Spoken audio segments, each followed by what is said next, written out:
Hello, dear parents, and a very warm welcome to the much awaited event of the year, Metamorphosis.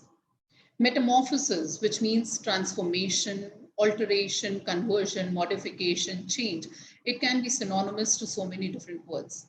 But for us, what it means in the real sense is the transformation of your child through our hands in an atmosphere that is made conducive for his growth and development. Now, when I say his, it refers to both the girls as well as the boys. And I'm sure, dear parents, that you must have noticed this transformation in your children since the time they became a part of this school to this day. But let me tell you, this transformation has not been brought about, has been brought about not only by us as school facilitators, but even you as parents play an important role in the transformation of the personalities of these children. And I'll tell you about this through an instance that I heard about, and I implement it in my own life as well. And above all, everybody will agree that the last 2 years have brought about a major transformation in not only our kids, but also in us, all of us as adults too.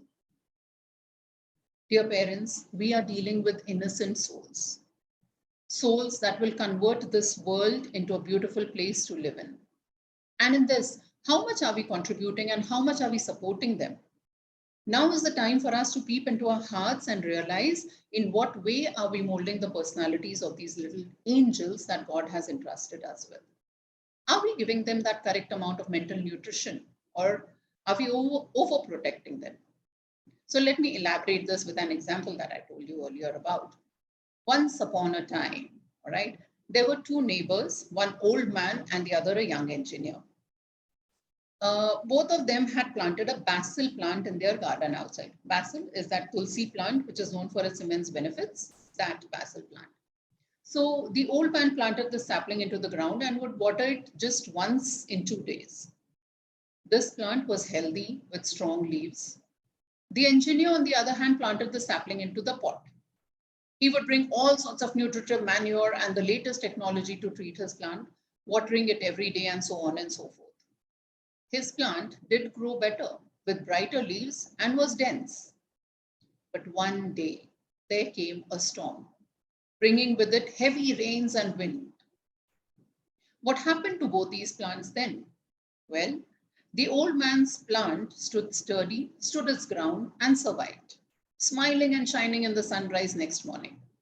The young engineer's plant, on the other hand, had withered away, lost its strength, and had died. He approached the old man, his neighbor, to ask how did his plant manage to survive even when he hadn't put in any efforts to add that extra nutrition. The old man replied to this, dear parents, and this is very important for each one of us to listen to very carefully and implement in your lives. This is what the old man said. My dear son, when I planted the sapling in the ground, I gave its roots an opportunity to spread in whichever direction they wanted to, unlike the shape of your garden pot. Secondly, when I gave it the least nutrition and watered it just once in 2 days, I gave my plant an opportunity to spread its roots and go down deeper in search of nutrition. In turn, since the roots have spread firmly and deeply into the ground, come rain or shine, I know that my plant will survive.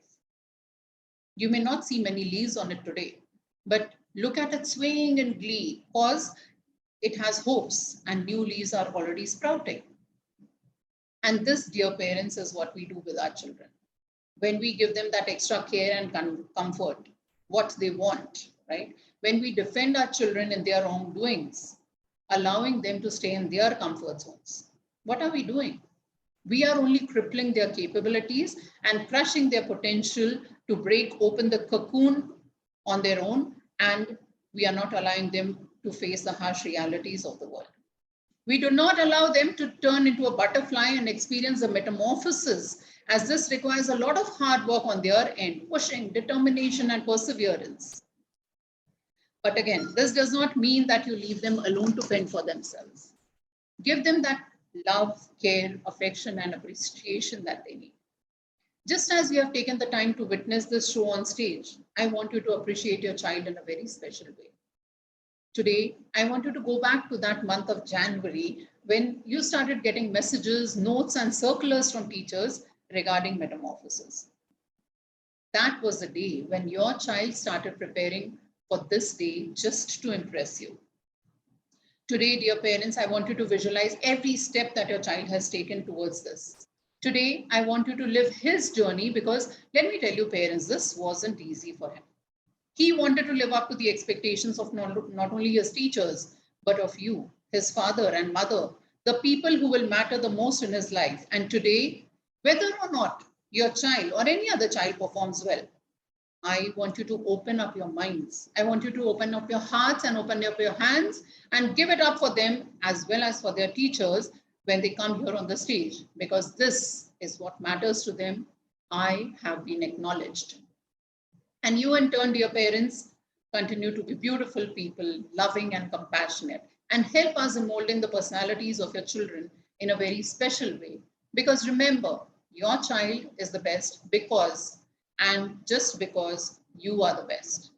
Thank you for your attention. Enjoy the show.